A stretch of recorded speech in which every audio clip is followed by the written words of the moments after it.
minha história não é diferente da maioria das histórias dos brasileiros que emergem de classes não tão privilegiadas, mas eu tive alguns privilégios, né? E quero destacar dois. Um foi o que foi me dado por Deus, que é a perseverança, que é a coragem, que é o nunca desistir. Isso já é doado, já é um presente divino. E o segundo são as circunstâncias que me colocaram no mercado. Essas circunstâncias nada mais são do que estar na hora certa, com as pessoas certas, no momento certo e saber como usufruir dessas circunstâncias que a vida também lhe presenteia.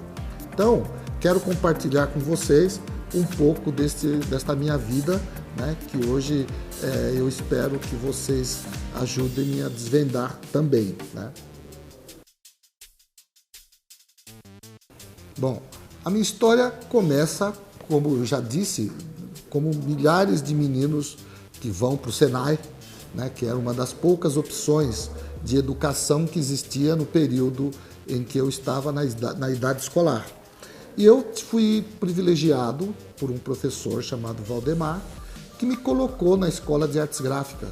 Essa escola, ali começou a mudar a minha vida, porque eu pude ter contato com a arte, e esse contato foi o que abriu as primeiras portas para a minha vida, né? Então, dali que eu fui para a Europa, fui bolsista e desvendei um mundo novo, praticamente impossível para a maioria das pessoas. Por isso que eu sou sempre grato ao privilégio que eu tive de ter bons professores e de ter a oportunidade de experimentar a vida no exterior, especialmente na cidade mais bonita do planeta, que é Paris. Então passei uma vida muito boa em Paris, estudei bastante, pesquisei muito e isso que eu quero compartilhar também com vocês daqui para frente. Quando voltei para o Brasil, tinha que cumprir alguns compromissos, fui convidado pelo professor Pietro Maria Bardi a mostrar meu trabalho no Museu de Arte de São Paulo.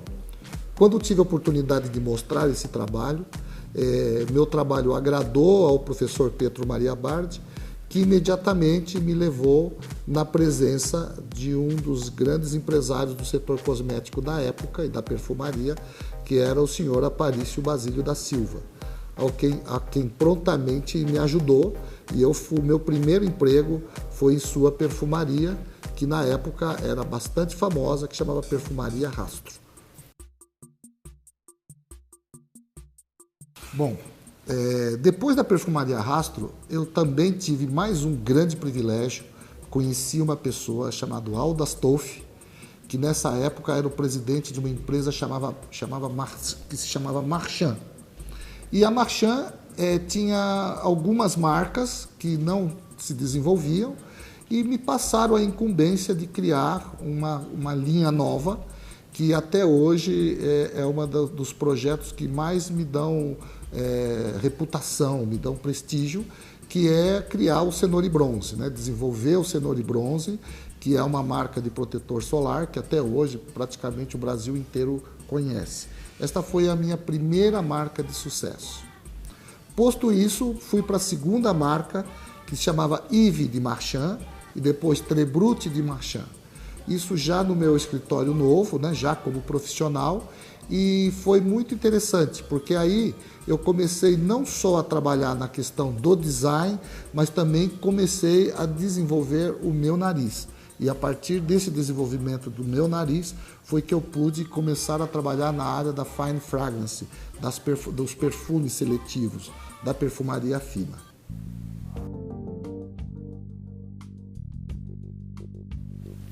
Existia um grande problema no mercado brasileiro, que era a dificuldade das empresas criarem conceitos. Se hoje nós temos essa dificuldade de criar conceitos que sejam conceitos relevantes, tente imaginar 30, 40 anos atrás. Era muito difícil.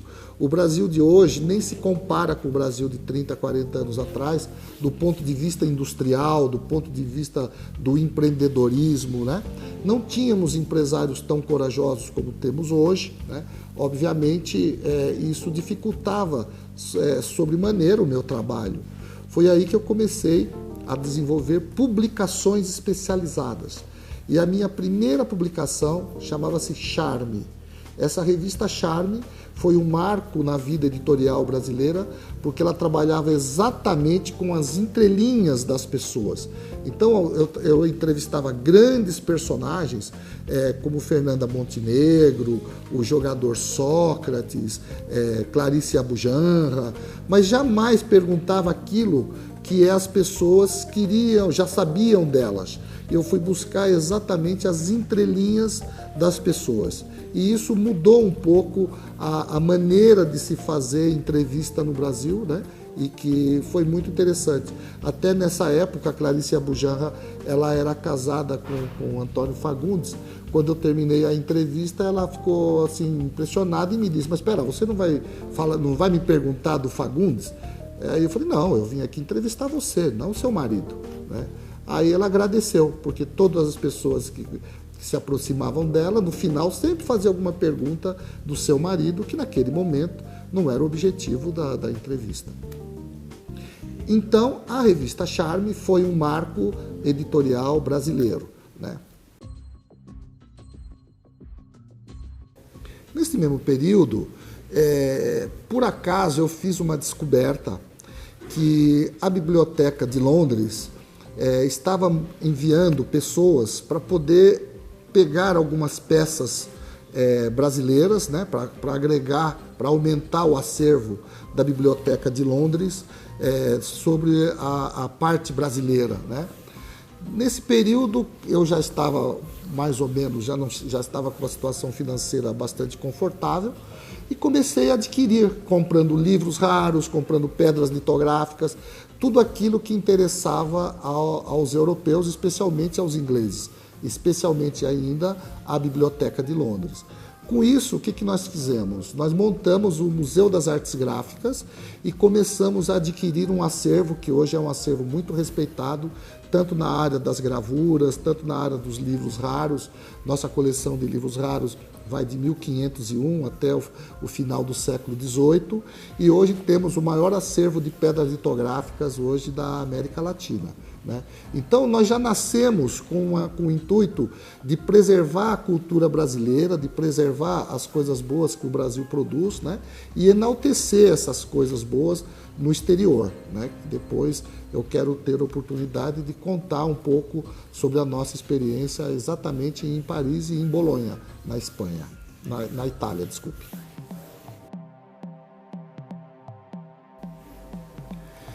No início de 1980, começou aquela questão do problema com a camada de ozônio, que o aerosol se transformou no maior vilão da história, e eu tive a incumbência de um cientista especializado nesse tema, tentando desmistificar esse medo que as pessoas tinham do aerosol, né?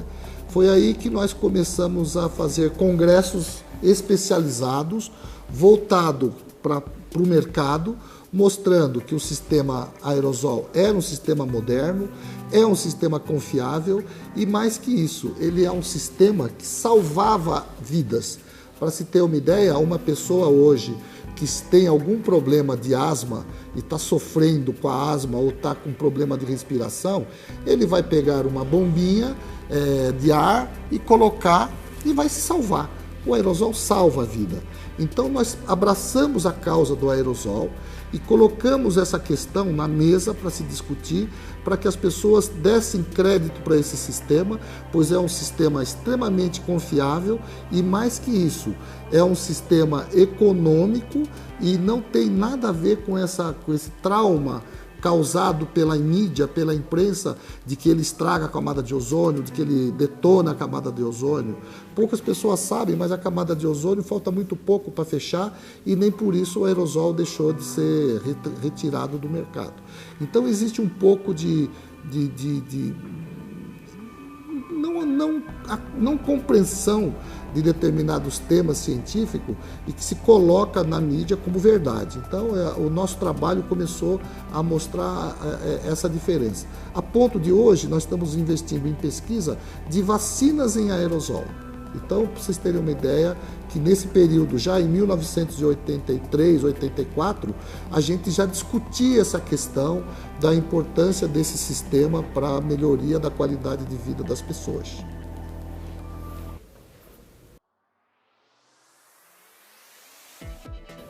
Existe uma pessoa muito importante na minha vida que chamava-se Ari Cândido Fernandes.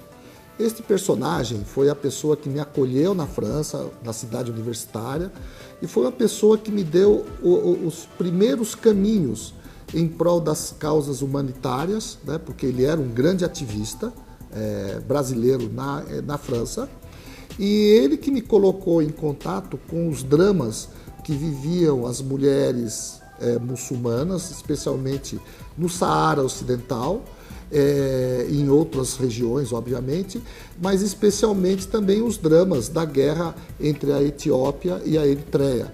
Ele era um grande fotógrafo de guerra, especializado em conflitos, e cobriu todos esses conflitos que existiam naquele período, especialmente a guerra da Eritreia com a Etiópia, né? E lançou um livro muito importante chamado Por que Eritreia? Eu, em contato com aquelas imagens, né, da Frente Polisário, do Saara Ocidental e da guerra da Eritreia, eu fiquei profundamente tocado com aquilo e abracei uma causa que trouxe para o Brasil para mostrar para os brasileiros o que é realmente passar fome, o que é drama de verdade.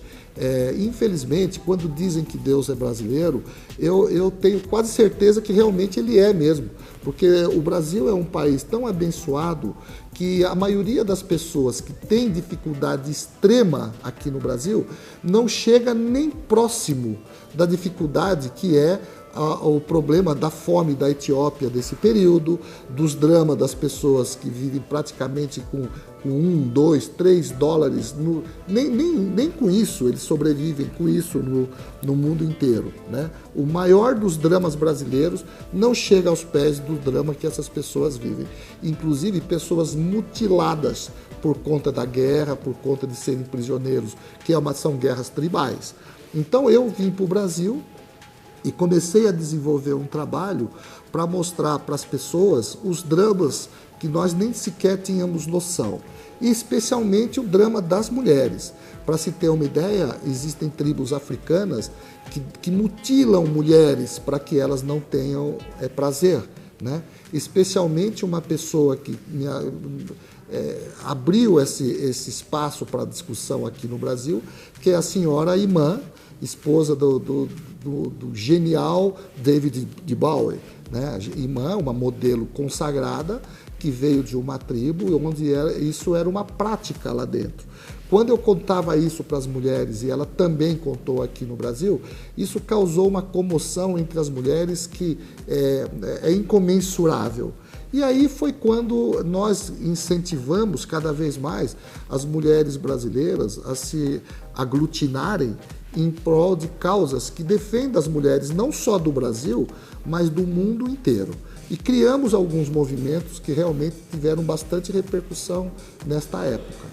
Nesse período também, um pouco mais para frente, nós criamos uma ONG chamada Beleza e Cidadania, onde, por trabalharmos no mercado de beleza, nós acreditávamos que não adianta falar de beleza onde você não consegue colocar a cidadania dentro desse contexto dos hábitos e atitudes das pessoas, né? Nós temos que consumir com responsabilidade, temos que consumir produtos de empresas responsáveis que abracem também causas que sejam causas nobres.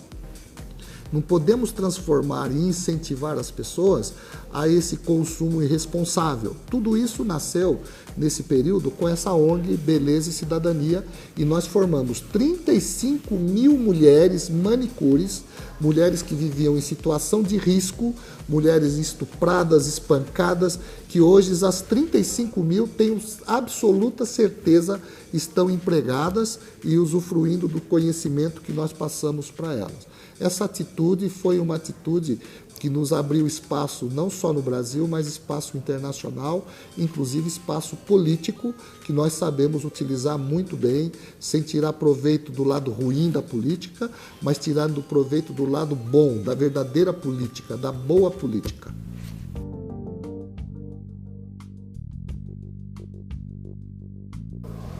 Gente, a coisa mais difícil que existe para um designer é ser designer num país onde não existe materiais para você desenvolver. Nesse período, o setor de embalagem brasileiro não funcionava, o setor de casas de essências e fragrâncias não funcionava, a indústria gráfica não existia, era uma tragédia muito grande trabalhar nesse Brasil no período pós-ditadura. Você tinha muito pouca possibilidade de desenvolvimento. Foi aí que eu tive a ideia de criar duas coisas que eu julgo que foram extremamente importantes para o mercado. Primeiro, a revista Atualidade Cosmética. Essa revista foi um marco do segmento de cosmético do Brasil e o prêmio Atualidade Cosmética. Qual era o objetivo disso? Enaltecer os empresários que realmente tinham vontade e queriam prosperar e separar o joio do trigo daqueles empresários que simplesmente queriam acumular recursos, acumular dinheiro sem oferecer nada em troca. Produtos de baixa qualidade, produtos que realmente enganavam o consumidor. O Prêmio Atualidade Cosmética nasceu para enaltecer exatamente o empresário que queria prosperar, talvez com muita dificuldade, mas ele queria prosperar, ele queria fazer uma boa entrega para os nossos consumidores, e aí a revista Cosmética abraçou essa causa. Hoje, graças a Deus, ela é dirigida pelos meus filhos e é a principal publicação desse segmento, desde o México até a Patagônia. E hoje o Prêmio Atualidade Cosmética, ele abraça toda a América Latina, porque nós acreditamos que a América Latina deveria ser uma só. Os pensamentos estratégicos não deveríamos pensar isoladamente. Mesmo o Brasil sendo uma ilha de um país com uma língua lusofônica inserido dentro de um contexto hispânico, mas nós deveríamos pensar América Latina, não simplesmente pensar Brasil, Argentina, Colômbia, México. Somos todos partes de um sistema só, abaixo da linha do Equador, um pouco acima, mas que na verdade todos nós temos uma responsabilidade muito grande de encontrarmos o nosso espaço no contexto universal. E para sermos tratados de uma maneira diferente como nós somos tratados hoje, principalmente na área do cosmético e da perfumaria, pelos europeus, pelos americanos, especialmente japoneses. Hoje não existe crédito, não nos dão crédito pelo nosso trabalho do ponto de vista da qualidade que nós conseguimos atingir. Não adianta sermos o maior mercado de consumo do mundo se não formos reconhecidos como gente capaz de produzir coisas tão eficientes, tão importantes, com tanta qualidade como qualquer um outro deles fazem, né? Os franceses, especialmente os franceses, os italianos, a Espanha, que tem uma boa perfumaria, né? E daí por diante. Nesta época, eu tive o privilégio de ser convidado para ser professor da Escola Superior de Propaganda e Marketing, né? E o que era muito interessante, porque eu era muito jovem, tinha apenas 23 anos de idade, praticamente a idade dos meus alunos, e o que me possibilitou uma convivência acadêmica muito interessante, porque hoje muitos dos meus ex-alunos são pessoas que estão aí no mundo da mídia, são apresentadores de programa, de TV, e isso hoje me enche de orgulho por esse período que eu estive na Escola Superior de Propaganda e Marketing. Nesse período também conheci uma professora chamada Maria Ilza Munhoz, né? E que tinha características bastante peculiares, né? Porque ela era uma mulher grande e não existia produtos para mulheres grandes. E não existia também produto para pessoas negras, né? Era muito difícil você encontrar produtos especialmente para as mulheres. Foi aí que eu criei uma feira, né? Junto com alguns amigos, que é uma feira que foi chamada de Etnic, né? Feira Internacional de Beleza Afroétnica. E isso teve uma repercussão muito grande no mercado, porque nós fomos contemplados, né, com um chamado do programa do Fausto Silva, né, o Domingão do Faustão, para poder mostrar o que se fazia dentro da feira. E nós transmitimos ao vivo, direto para o programa do Faustão, um desfile de lingerie para mulheres negras, né? E o resultado disso foi que, naquele momento, nasceu uma moda íntima para mulheres negras, inspirada nas peculiaridades do corpo da mulher afrodescendente, né? Que até aquele momento não existia uma lingerie específica para isso. O que foi marcante desta atividade, né, desta ação, é que as mulheres negras, elas ficam muito sedutoras, elas ficam muito elegantes quando usam lingeries com tons metálicos, né, que até aquele momento não existia nada de tom metálico para esse grupo, né? E a partir desse movimento foi que se criou moda íntima para mulheres negras e se criou maquiagem, produtos para cabelo, né, produtos para o embelezamento da mulher negra. Esse foi o início dessa questão da beleza afroétnica.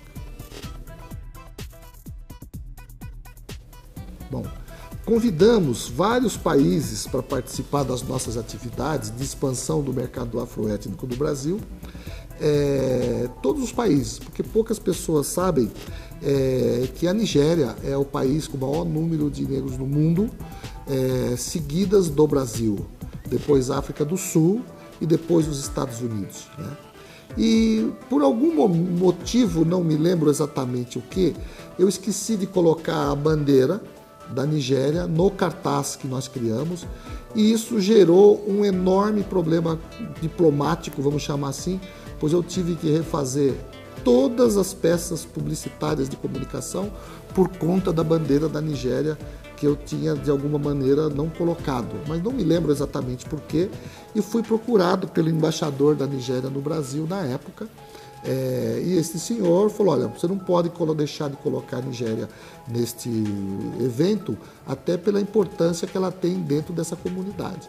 Isso foi muito bom para mim, até porque eu não podia, até aquele momento, imaginar a extensão daquela atividade que eu estava iniciando, o que aquilo estava produzindo nos países que existiam afrodescendentes. Então foi para mim uma surpresa muito grande, mas muito positiva, né?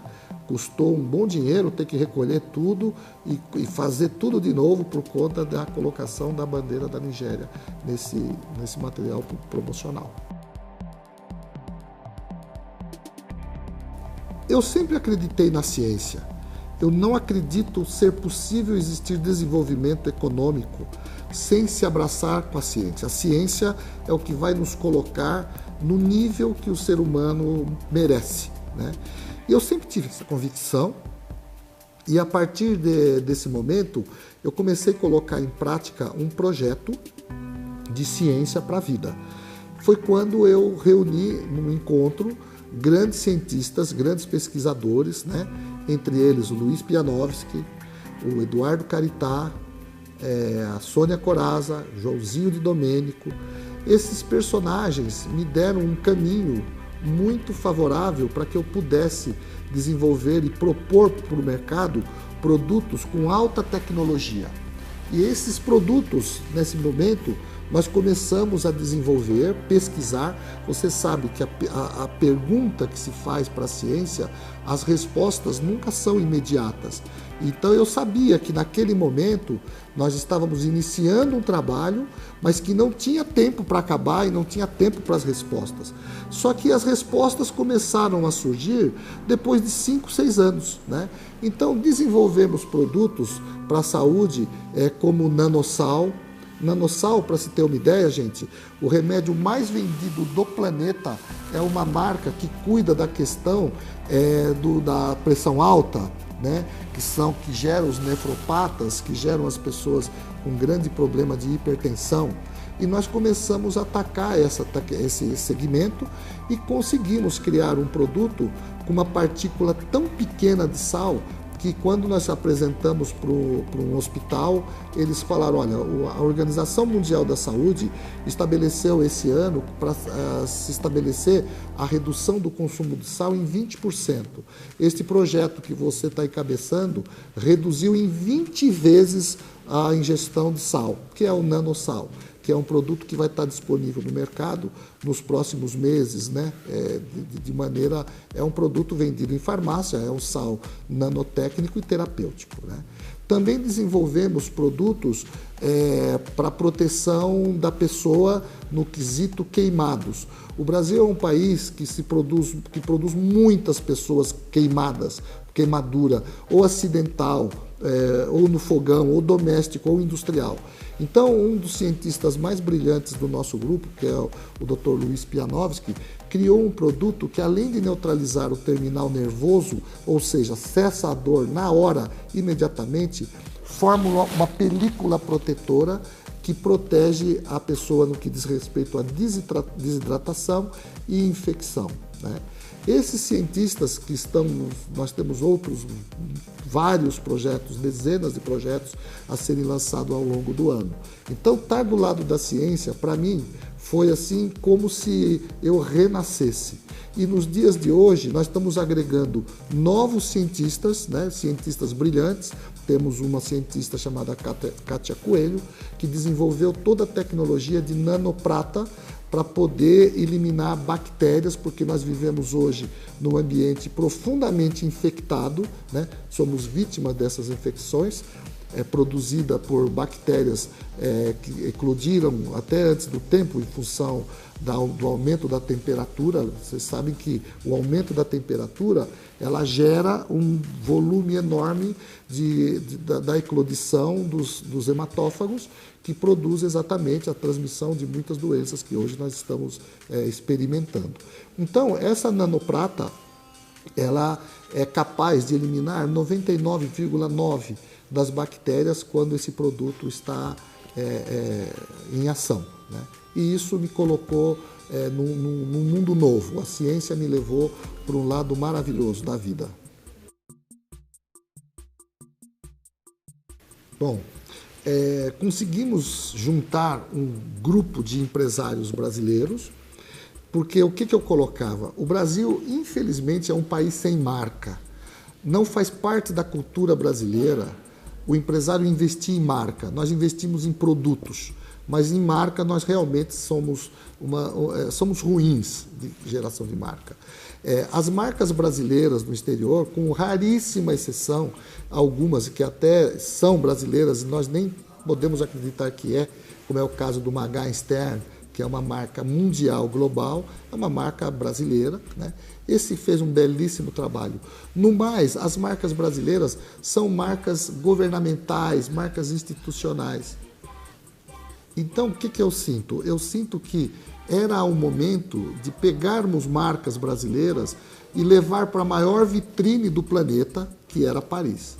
E foi isso que nós fizemos. Então juntamos aí 14, 15 marcas e fomos em 2005 para montar o primeiro salão do Brasil em Paris, onde convidamos grandes players, tipo Galeria Lafayette, Printemps, Bon Marché, né, todas essas grandes redes de magazine, para ter contato com os produtos brasileiros. Aí se iniciou uma cultura extremamente interessante, porque se descobriu que o francês tinha muito interesse nos produtos brasileiros, especialmente os produtos naturais, que é o que interessava para o europeu nesse período, né? Então, o Salão do Brasil em Paris foi um marco internacional, né, das marcas brasileiras, e que, graças a Deus, também culminou, como depois vieram muitas marcas e que hoje estão muito bem posicionadas em Paris, em Nova York, em Milão, nos grandes centros de consumo sofisticado do mundo. Esse evento, o Salão do Brasil em Paris e o Fórum Brasil-França, eles foram um marco nas relações entre o Brasil e a França, né? Para se ter uma ideia, o vice-prefeito de Paris veio aqui, né, nos apoiar, inclusive ofereceram o coquetel de abertura do evento. E o que foi mais interessante, que no dia do evento do Fórum Brasil-França, estavam presentes lá palestrando o ex-presidente do BNDES, Luciano Coutinho, o ministro Furlan, na época a ministra Marta Suplicy, e do lado dos franceses, ministros, prefeitos, senadores. Foi um evento que marcou uma relação muito forte política e econômica entre o Brasil e a França. Um dos grandes personagens da minha vida profissional como designer foi quando eu fui apresentado pelo Zeca Marques. Zeca Marques é um personagem ímpar, né? Um personagem muito interessante, com uma vida dinâmica, tanto ou mais que a minha. É uma pessoa que saiu do Brasil muito jovem, teve convivências muito estreitas com a família real de Mônaco, com as pessoas ligadas ao jet set internacional. E quando ele me colocou à disposição para criar os perfumes do Copacabana Palace, para mim foi um presente fazer os perfumes em homenagem aos carnavais do Copacabana Palace, que era o carnaval mais tradicional do país. Então criei lá alguns perfumes que foram bastante marcantes, né? E criamos algumas histórias. Começamos trabalhando com a história do amor. Então o primeiro perfume foi o Sherazade, né? Que a história todo mundo conhece, né? Baseada nos contos de Mil e Uma Noite. Depois foi o Love It, inspirado no movimento dadaísta do pós-guerra, da Primeira Guerra Mundial. Depois criamos um perfume chamado Vertigem, que foi um marco também dentro da minha estrutura criativa. E por último criamos um perfume chamado Acapulco, só que esse nós já fizemos para a cidade de Acapulco e lançamos em Acapulco, né? Eu e o Zeca Marques estivemos participando, fomos pessoalmente fazer esse lançamento lá e foi um enorme sucesso esse perfume, que vai estar à disposição de vocês brevemente no mercado. Convido vocês todos a assistirem um filme chamado O Perfume. Esse filme, O Perfume, conta a história de um personagem muito apaixonado pelas mulheres e que extrai os seus perfumes. Porém, a característica principal desse processo é que para extrair o perfume de uma mulher, né, eles as matava. Mas isso é uma ficção, porque é possível extrair sem matá-las, né? O que esse filme gerou? Gerou um movimento muito interessante nessa questão de um sistema de obtenção de perfume chamado de enflorrage, ou seja, você cria a partir de duas placas, você coloca a banha e coloca as pétalas de flores, coloca num vidro e depois de um certo tempo você recolhe essa banha e faz a destilação do perfume a partir da pétala, do perfume da pétala, que se transfere para a banha. É um processo de destilação chamado enflorrage. Bom, inspirado nesse filme, o Thierry Mugler, ele criou 500 cofres especiais, onde ele pegava uma de cada mulher e desenvolveu esse perfume e criou 500 cofres. É uma edição extremamente limitada e eu tive o privilégio de receber um desses cofres que hoje está à disposição, inclusive no meu escritório, para as pessoas que quiserem observar e ver, né? Essa é uma das peças mais importantes do Instituto do Perfume. O Instituto do Perfume foi um instituto que eu criei para poder propor para as pessoas pensar em perfume de uma maneira diferente. Hoje nós estudamos perfume pela lógica da psicanálise, da antropologia e da sociologia. Obviamente, falando do design e da questão central que é a perfumação. Então, o Instituto do Perfume está aberto para todas as pessoas que quiserem visitar e terem uma noção de como o perfume é importante no cotidiano da vida de uma pessoa. Se as pessoas entendessem que um perfume pode mudar sua vida, trazer felicidade, eliminar depressão, a partir de processos psicanalíticos, né? E um processo que nós chamamos de perfumaria funcional ou aromacologia, né? Então, é um conceito novo que nós estamos introduzindo no Brasil, junto com uma cientista do nosso grupo, chamada professora Sônia Coraza, que é uma das maiores especialistas desse segmento. Então, conhecer o Instituto do Perfume, e que vai estar, a partir de agora, aberto para todas as pessoas que fazem parte dos nossos encontros, dos nossos eventos, vai mudar um pouco a percepção das pessoas em relação a perfume. O perfume não é simplesmente um elemento decorativo para perfumar por momentos. Não, ele tem um componente psicológico, um componente psicanalítico que é de extrema importância que chegue ao conhecimento de todos. As pessoas me perguntam, o que é Daimler? Daimler, gente, é uma marca que eu criei para a empresa, inspirado numa palavra, de amar. Só que em francês significa d'aimer, né? D'aimer. Você fala d'aimer, que é a arte de amar.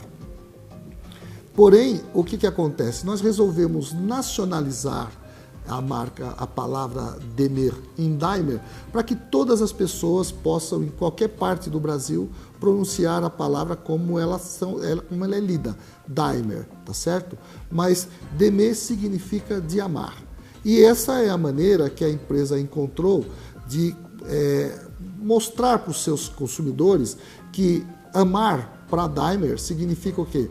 Entregar um produto de altíssima qualidade, um produto honesto, porque acima de tudo é o amor que a empresa tem pelos seus consumidores. É uma maneira de ser grato àquele consumidor que optaram em adquirir um produto da Daimler e ela retribui de maneira bastante inteligente e substancial, que é oferecer produto com alta tecnologia para esse mercado. Fiz um estudo sobre o mercado de venda direta no Brasil desde 1960 até os nossos dias. E em função desse estudo eu pude observar um comportamento muito interessante, não só dos empreendedores, mas também dos consumidores. E cheguei a uma conclusão que a venda direta é o sistema mais democrático de distribuição de renda. É uma maneira muito inteligente de distribuir renda e proliferar felicidade a partir dos produtos que você vende, que você entrega. Para Daimler, vender, acima de tudo, é proliferar felicidade, porque a felicidade de uma pessoa que compra e tem os seus anseios atendidos é um motivo de felicidade. Porque as pessoas, quando adquirem um produto, ela coloca naquele produto toda a expectativa dela em relação aos seus anseios mais íntimos, seus anseios mais peculiares. E quando ela se frustra de não ter um produto ao nível daquilo que ela comprou, isso automaticamente gera uma frustração e essa frustração se transforma em insucesso para as empresas. Gente, o que é uma empresa? Uma empresa não é só uma ideia, tá certo? Uma empresa é pessoas, uma empresa é gente.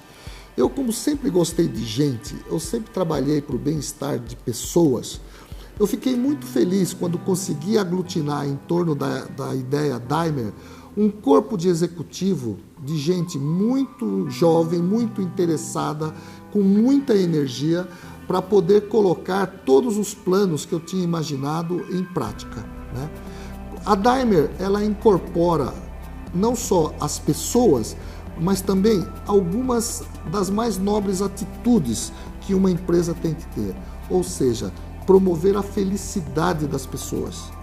Esta felicidade, ela está estampada, ela fica estampada no rosto das pessoas que usam nossos produtos, porque são pessoas que se surpreendem, né? Nós produzimos uma enorme sensação de surpresa. A partir de quê? A partir de produtos criados pelos nossos cientistas, que são pessoas que hoje estão no topo da cadeia alimentar criativa da ciência e que estão à nossa disposição, que estão à disposição da Daimler e à disposição de nossos consumidores. Queremos cada vez mais atingir este grau de excelência que buscamos todos os dias, 24 horas por dia, para poder atender esse consumidor, que é o objetivo maior da nossa existência, proliferar a felicidade através dos nossos produtos.